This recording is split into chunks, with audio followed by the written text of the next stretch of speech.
Olá, olá, tudo bem com vocês? E aí, vamos falar sobre sono hoje? Quem aí tá dormindo bem? Quem aí tem dificuldade de dormir? Nós estamos falando um pouquinho sobre isso hoje, porque é uma reclamação muito comum que eu vejo no consultório. A dificuldade que as pessoas têm para dormir, cada vez mais está mais difícil. Poder ter aquele sono restaurador, onde eu deito e já consigo embargar aí num sono gostoso, que a gente possa descansar e restaurar mente e corpo, não é mesmo? Então, assim, na verdade, muita gente relata uma dificuldade de pegar no sono. O que é isso? Priscila, eu deito e rolo para um lado, rolo para o outro, não consigo pegar no sono. Priscila, eu deito, eu durmo, mas de repente eu acordo ali e não consigo mais dormir, não consigo mais pegar no sono e a cabeça começa a ficar cheia de preocupações. Sabe aquelas preocupações que não vão ser no meio da madrugada que a gente vai resolver, mas que muitas vezes não saem da nossa mente, né? Ficam ali nos atormentando, para falar bem a verdade, e extraindo todo aquele momento ali, roubando a gente daquele momento, da cama, de um sono restaurador, não é verdade? Então, assim, uma das coisas que eu acho que a gente pode começar a falar é: se você sofre, né, dessa questão do sono, primeira coisa, isso é muito sério. Muita gente não dá trela para isso, muita gente acha que isso é irrelevante. Ah, depois eu recupero, no dia seguinte eu recupero, no final de semana eu durmo um pouquinho mais e recupero. Gente, não é bem assim que funciona. Então, vamos falar da importância do sono na nossa vida, né?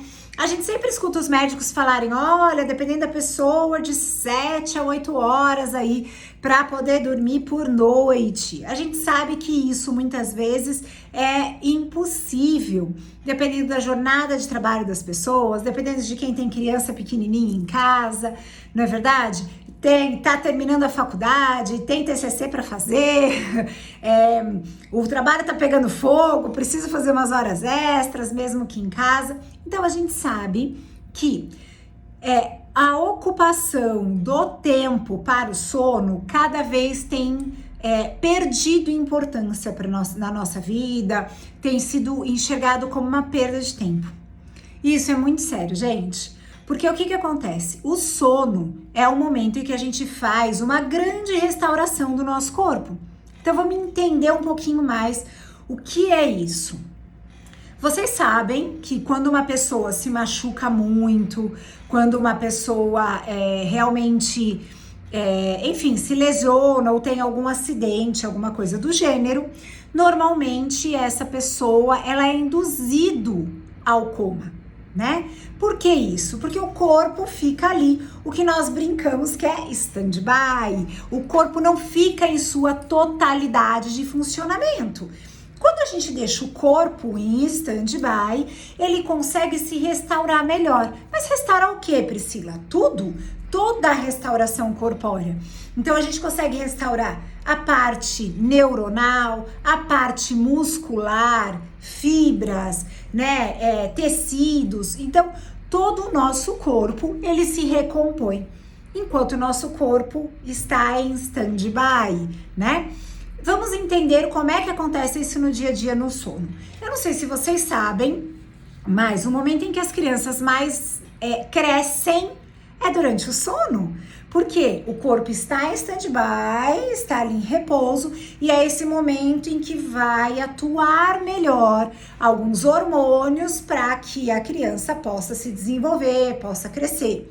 Outra coisa, há uma linha muito forte de cientistas que acreditam que a aprendizagem, gente, olha isso, a aprendizagem acontece durante o sono, né? O que acontece neste processo todo? Normalmente, a gente tem a assimilação e a acomodação na aprendizagem. O que é isso? Eu tô aqui ouvindo a Priscila falar, eu tô assimilando.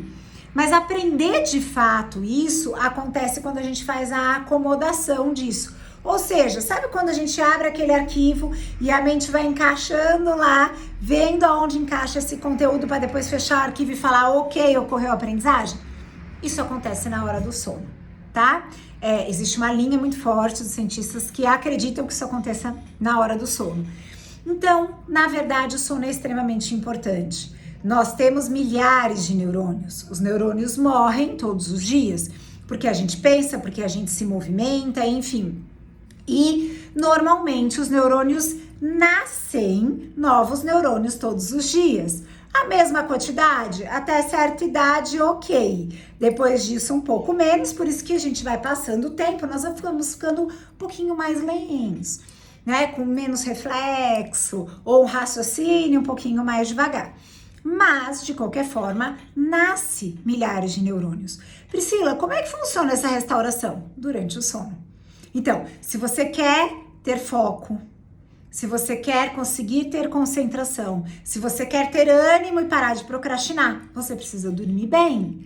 Não é que dormir bem vai definir tudo isso, mas obrigatoriamente eu preciso dormir bem para conseguir tudo isso também, tá?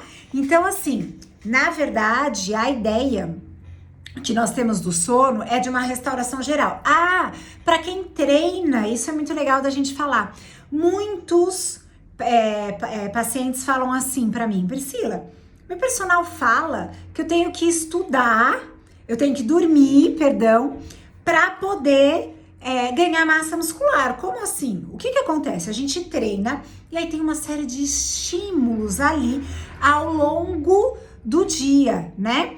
Ao longo do treino. E aí, quando é que eu vou fazer uma restauração muscular, aonde de verdade aquela fibra, né, vai ganhar mais proteína, musculatura, absorção, enfim, durante o sono.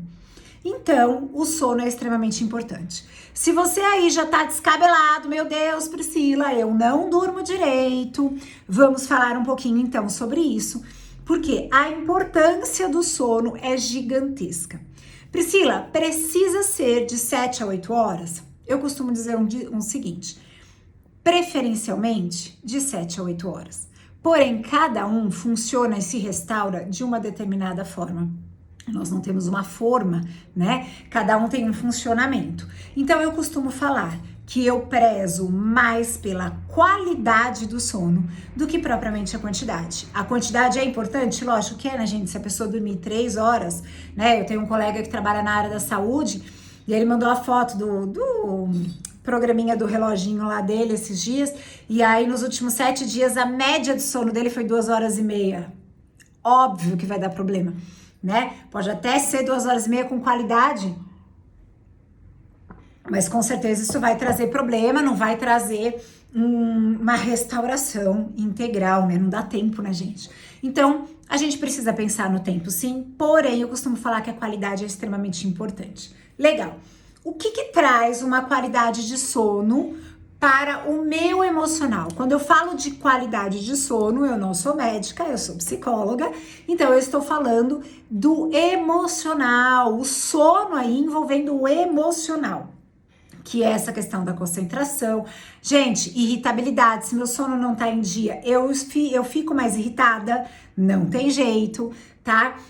Eu perco concentração, foco, e a gente já falou aqui uma série de coisas. Então, eu preciso de um sono bom e de um sono restaurador. O que eu preciso fazer para ter um sono bom, um sono restaurador? Tem algumas coisas de ordem prática que a gente já vai falar agora e tem algumas coisas que podem indicar que você esteja sofrendo de algum transtorno. Então, vamos falar primeiro das dicas práticas e aí para você que acha que isso não vai resolver, ou para você que realmente tem uma dificuldade de sono, continua aqui comigo, porque eu vou falar de alguns transtornos que você pode estar sofrendo e que aí o sono, ele é um dos grandes indicadores desses transtornos, tá bom? Então vamos falar um pouquinho das dicas pra gente poder dormir bem. Olha só, pra gente dormir bem, eu sei que existe o ideal e existe o possível, tá? Eu sempre falo isso pros meus pacientes, cada um tem uma realidade. Eu tenho paciente que tem neném recém-nascido em casa, eu tenho paciente que trabalha de noite, eu tenho paciente que vive em cidades grandes, movimentadas, né? Então, nem sempre é possível a gente preservar tudo. Mas eu vou falar título de ideal e aí a gente vai buscando as adaptações aí dentro da realidade de cada um, ok? Então vamos lá. Primeira coisa que é importante, 1h30 a 2 horas eu preciso começar a acalmar o meu cérebro. Priscila, acalmar o meu cérebro? Como que isso funciona? Simples. Se você está assistindo uma novela, um filme, fofocando com uma amiga, assistindo um futebol, discutindo alguma coisa de trabalho, ou trabalhando, ou estudando até 10 horas da noite, não acredite você, que se você deitar 10h10, 10h15, 10h20, você está começando a ter um sono restaurador, leve, tranquilo. Isso não vai acontecer. O que acontece? O nosso cérebro, ele faz uma série de conexões.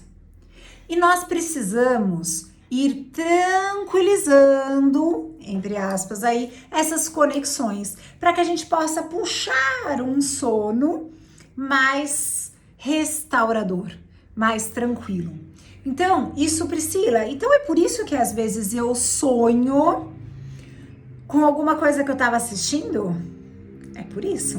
Eu faço uma série de conexões com aquilo que eu estava estudando, com aquilo que eu estava falando, com aquilo que eu estava assistindo, e o meu cérebro fica totalmente voltado para isso, né? E aí eu não consigo ir tranquilizando e trazendo uma vibração um pouco mais leve, um pouco mais tranquila.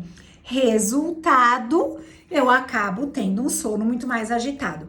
Então, para a gente ter um sono um pouco mais leve, eu preciso criar isso, tá? Então, primeira coisa que é importante, 1h30 antes de deitar, eu preciso cuidar dos conteúdos que eu vou me alimentar. Tomem cuidado com deitei, pego o celular e fico lá, né? No Instagram, fico lá no Facebook, isso nos gera emoções. As redes sociais nos geram emoções e, infelizmente, normalmente são emoções de frustração. Por quê? Porque a vida no Facebook, no Instagram, nas redes sociais de uma maneira geral, são muito ricas, né? São muito perfeitas, não é verdade? E aí isso começa a gerar uma frustração, porque eu não tenho essa vida perfeita, eu não tenho esse corpo perfeito, né? E aí a gente começa a se comparar e começa a gerar uma frustração. E aí eu pergunto pra você, que tipo de conteúdo você acha que tá gerando na tua mente? Que tipo de conexão você acha que você tá gerando? Aí, depois de toda essa frustração, você fala, chega, cansei, estou com sono. Desliga o telefone e vai dormir. Olha que legal. Que tipo de conexão que ficou no teu cérebro? Nada positiva. Você vai ter um sono restaurador? Dificilmente. Então, o que a gente precisa fazer? Criar um cenário. Toda vez que a gente quer criar um ambiente, né? Nós mulheres somos muito boas nisso, quando a gente quer. Então a gente coloca uma musiquinha, a gente deixa uma meia luz, a gente sabe colocar uma roupinha diferente e a gente consegue criar um clima para aquilo que a gente quer. Por que para dormir a gente não faz isso? Vocês já pararam para pensar quantas vezes a gente faz isso para o outro, mas a gente não faz para a gente mesmo? Quantas vezes a gente vou cuidar do sono do filho. Então eu vou lá, eu vou tampar a janela para não ter barulho, eu vou colocar uma cortina blackout, eu vou colocar uma coberta para não sentir frio, uma almofada para ele não se machucar. Então eu vou zelar por esse sono, eu vou dar um leite quentinho antes dele dormir, eu vou zelar por esse sono. Lindo, ótimo, perfeito. E por você? O que você faz para zelar o seu sono? Entende? Então a gente precisa criar uma atmosfera mental para que eu possa dormir de uma forma mais gostosa, mais restauradora. Priscila, nem sempre eu vou conseguir isso. Eu sei, a realidade é infelizmente distante do ideal, mas sempre que conseguir, faça. Por quê? Se de 7 dias da semana 3, 4 você conseguir fazer, que delícia! A gente já conseguiu 3, 4 dias de um sono restaurador, olha que legal, né? Então, vamos tentar. Outra coisa que é importante, o cheiro do ambiente. O cheiro do ambiente, gente, o aroma, né, ou o odor, ele pode trazer sensações. É muito simples, eu sempre dou esse exemplo para alguns pacientes. Quanto tempo a gente consegue ficar do lado de um esgoto a céu aberto? Muito pouco, né? Quanto tempo a gente consegue ficar numa loja num shopping que tem aquele cheirinho gostoso. Ou nem precisa ser uma loja no shopping. Eu, Priscila, faço todas as noites um ritual de espirrar um cheirinho lá no meu quarto, no meu lençol, na minha cortina, para que fique um cheirinho de um ambiente gostoso, como se eu tivesse acabado de lavar o lençol e tudo mais. Isso traz um aconchego. Até pede pra gente se aconchegar, pede pra gente dormir, né? Nós mulheres temos um quê com cheiros, né? E com cheiro de roupa. Então, quando a gente tira a roupa do varal, assim que vem aquele cheirinho gostoso de amaciante, traz uma sensação de aconchego. É isso. Quando chega o inverno, você só vê toda a mulherada colocando cobertor, edredom para lavar, colocando no sol. Por quê? Para ter um cheiro agradável. Então, isso é extremamente importante. Então, pense nesse cenário aí, tá bom? Outra coisa importante, Priscila, eu tô com muita dificuldade de dormir. Nós já vamos falar da síndrome, mas vamos falar um pouquinho aqui de criar um cenário, criar um ambiente que seja favorável para gente dormir com relação à sonoridade. Então, uma das coisas que eu sempre indico busca uma musiquinha que te deixa bem tranquilo. Né? Então, por exemplo, a Priscila ama ouvir uma chuva com trovão. E aí, os dias mais agitados e que eu não consigo fazer todo um ritual de preparo para poder dormir, que é me desligar 1h30 antes, às vezes eu tô muito cansada. Eu tenho a rotina, né? Isso para mim é hábito. Eu vou para a academia todos os dias, eu faço personal todos os dias. Então, quando chega a noite, eu quero dar uma capotada já, nem sempre eu consigo fazer um ritual, descansar a mente, bababá. E aí, quando eu faço isso, eu coloco a musiquinha, por quê? Porque ela me ajuda a criar um cenário mais rapidamente, sabe? Fica muito mais tranquilo, fica muito mais leve, fica muito mais rápido, tá legal? Bom, dito isso, nós temos aí todo um processo de como dormir bem. Como ter um sono totalmente acolhedor. Então, o que nós vamos falar aqui agora é sobre as síndromes. Existem algumas síndromes que podem, sim, dificultar o sono. A depressão dificulta o sono? A depressão pode dificultar o sono. Mas eu quero falar de uma síndrome especial que normalmente está muito atrelada e que é muito conhecida, infelizmente, por nós brasileiros, que é a ansiedade. A síndrome de ansiedade, o transtorno de ansiedade, né? Ele pode ser chamado de uma forma ou de outra. O que é ansiedade? Ansiedade são as reações de preocupação excessiva. Eu começo a me preocupar com tudo. Eu começo a querer resolver tudo. Tudo para mim tem muito receio, tudo para mim é muito difícil. Eu vou ler aqui para vocês, eu vou falar aqui alguns sintomas, né, da ansiedade, para você identificar se você está sentindo esses sintomas, se você sofre desses sintomas. Por quê? Porque o sono, ele é uma grande porta para a gente fazer uma avaliação. Mas, na verdade, para a gente identificar se realmente é ansiedade, existem alguns critérios aí. Então, eu vou passar para você alguns desses sintomas para que você possa identificar. O sono, repetindo, ele é um dos maiores sintomas que a gente tem, a dificuldade de dormir. Eu deito, Priscila, eu não consigo dormir. Eu fico pensando, eu fico passando na cama. Eu acordo de madrugada, eu não consigo dormir mais. A cabeça não para de funcionar. Então, tudo isso é um processo que pode sim indicar ansiedade. Então, vamos falar da ansiedade, porque muitas vezes as pessoas falam assim, não, mas eu não sou ansiosa. Ou muitas vezes a pessoa fala, não, eu sofro de ansiedade, às vezes não é bem isso. Então, vamos falar da ansiedade. Vamos lá. Primeiro, enxergar perigo ou problema em tudo.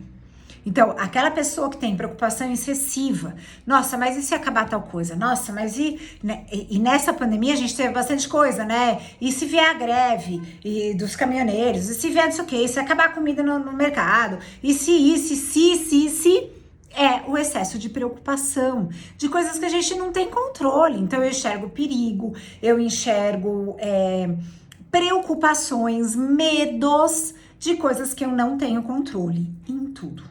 Em tudo. Tudo para mim vira um motivo de preocupação. Isso é um dos sintomas. Outra coisa, dificuldade para dormir, a gente já falou, dores musculares. Então, eu passo a ter parece que passou um trator em cima de mim, né? Nossa, eu acordo moída já, né? Ou acabo o dia, parece que passou um trator. O que que acontece? Quando a gente fica muito tenso, a gente contrai muito a musculatura. Lógico que aqui eu tô exagerando, mas a gente basicamente faz isso. Quando eu libero, não libero, é o normal.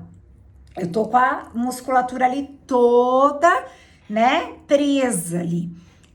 E aí é natural que isso vá me trazendo dores musculares. Tem muita gente que contrai os glúteos, então a região ali da lombar dói bastante. Região de trapézio, escápula, pescoço, nuca, pega demais. E isso dá o quê? Um outro sintoma, dores de cabeça. Então, muitas vezes, quando eu tenho muita dor de cabeça, eu escuto muito relato. Priscila, eu não consigo dormir, mas por excesso de dor de cabeça. E aí, a dor de cabeça pode estar totalmente ligada à ansiedade, fica atento. Outra coisa, indigestão. Quando a gente come aquilo que a gente estava acostumado a comer, mas de repente não cai mais bem, de repente eu passo a ter uma dificuldade maior, né, de digestão, isso pode ser um indicador, sim, da ansiedade. Então, o corpo tá muito acelerado e aí eu não consigo fazer uma digestão de forma adequada.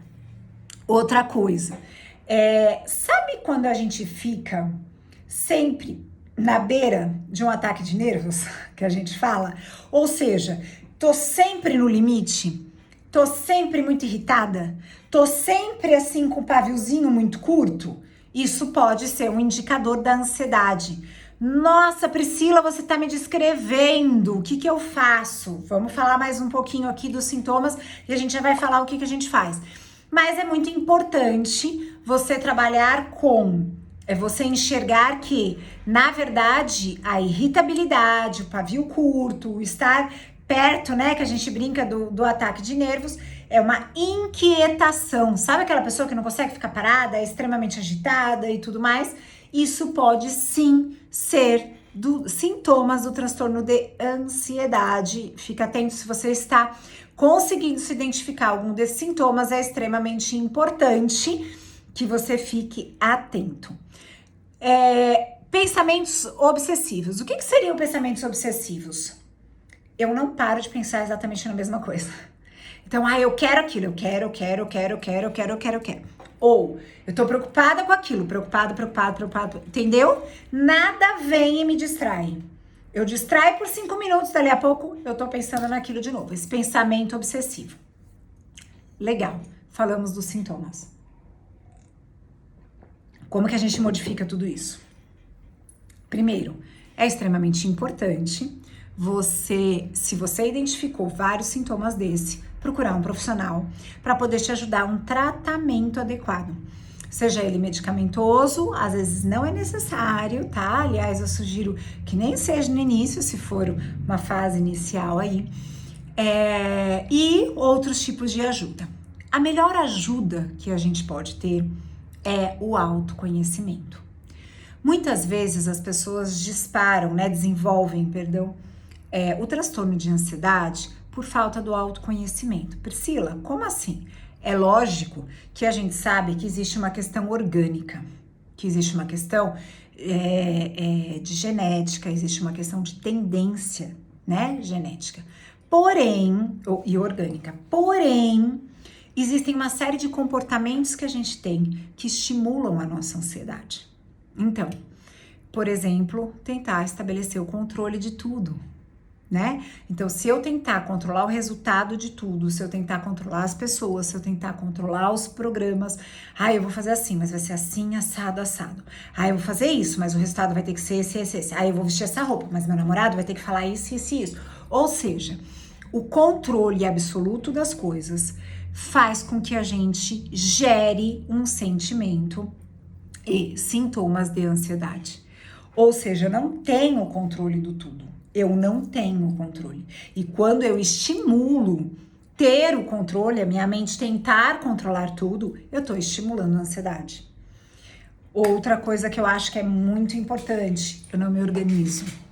Eu deixo para realizar, eu deixo para fazer. Organização é perda de tempo, né? Quando eu não me organizo, gente, eu não consigo tirar da minha mente, colocar num papel, vai ficar na minha mente. E aí eu tenho 1 milhão de coisas na minha mente, entende? E é lógico que esses pensamentos vão se trombar, vão se incomodar ali um ao outro. Então, qual é o ideal? Usem uma agenda, usem um planner, usem um pedaço de papel e fazem um checklist, mas se planejem. Quando eu começo a minha semana, eu mais ou menos já sei todos os pacientes que eu vou atender, qual a quantidade de pacientes, se eu tenho algum compromisso pessoal, já no início da semana. Isso é organização. Então, eu tiro da minha mente. Eu tenho como decorar os mais de 70 pacientes que eu atendo por mês? Não. Eu tenho como decorar o dia e horário que eles vêm? Lógico, aquele que vem semanalmente já há algum tempo, no mesmo dia, mesmo horário, é mais fácil. Os demais eu não consigo decorar. Eu preciso gastar energia com isso? Óbvio que não. Eu tenho uma agenda para isso. Então é isso que é importante a gente pensar, tá? Organização é uma das coisas que diminui. Outra coisa que eu acho que é bem importante é nós pensarmos atividade física e alimentação saudável. Toda vez que eu faço atividade física, Priscila, você lá de novo falando de atividade física. Sim, porque eu gasto energia. Gente, eu não tô falando de estética, não tô falando de nada, eu tô falando de gasto energético. Eu gasto a energia, que normalmente não é muito boa, e aí eu trago uma sensação de bem-estar, então é extremamente possível. Alimentação, também. Se eu tenho uma alimentação leve, se eu tenho uma alimentação equilibrada, o meu organismo inteiro e o meu cérebro vão me ajudar no combate à ansiedade. Se eu como por impulsividade, por compulsividade, e aí eu como mais gordura, mais carboidrato e blá blá blá, automaticamente o meu corpo vai estimular ainda mais a minha ansiedade, vai querer mais disso. E aí eu não estimulo positivamente o meu cérebro. Por isso, eu sempre indico, se você tem dificuldades nisso, procure uma profissional da área, procure um nutricionista, porque aí ele vai te dar, inclusive, alimentos que diminuem, que ajudem a combater a ansiedade. Tá legal? E por último, não menos importante, muito pelo contrário, o autoconhecimento, a autoestima. Por que, Priscila, a autoestima é tão importante aí para a ansiedade? A autoestima é como eu me vejo, é o quanto eu gosto de mim, né? Legal. Por que isso é tão importante? Porque a partir do momento que eu passo a me conhecer, passo a me acolher, a autoestima ela tem mais de 6 pilares, tá? E eu não vou ficar falando todos aqui, porque o assunto não é esse, mas se eu passo a me conhecer melhor, me acolher, ser responsável comigo mesmo, o meu holofote, gente, não está para o problema, o meu holofote está para mim. Então é natural que a minha ansiedade, ó, minimize violentamente. Porque se eu sou ansiosa, eu tô tentando controlar um resultado que ainda não tá nas minhas mãos, que normalmente não depende de mim, normalmente de algo que não aconteceu ainda, porque é uma preocupação excessiva do futuro. Se eu tenho autoconhecimento e eu cuido de mim, eu cuido da minha autoestima, eu me alimento. Então o meu foco está onde? Em mim. Não está no futuro. Não está no acontecimento. Entenderam? Por isso é tão importante esse desenvolvimento de autoconhecimento. Falamos da importância do sono, falamos como trabalhar para ter um sono agradável, restaurador, né? Podemos um dia falar aqui sobre sonhos, que são extremamente importantes para nossa mente, para o processo psíquico, mas falamos aqui um pouquinho da ansiedade. Por quê, gente? Falou de sono, não tem como não falar da ansiedade. O sono, um distúrbio de sono, normalmente está muito aliado à ansiedade, tá bom? Então, você que sofre aí de sono, reassista este vídeo e comece a olhar lá todos os sintomas da ansiedade. Tem outros vídeos da ansiedade, vão assistir sobre os vídeos da ansiedade, tentar se identificar ali para poder buscar ajuda, né? A ideia não é um autodiagnóstico aqui não, tá, gente? A ideia é fazer um alerta para que vocês possam buscar ajuda e autoconhecimento e autoestima. Combinado? Até a próxima, aguardo vocês, hein?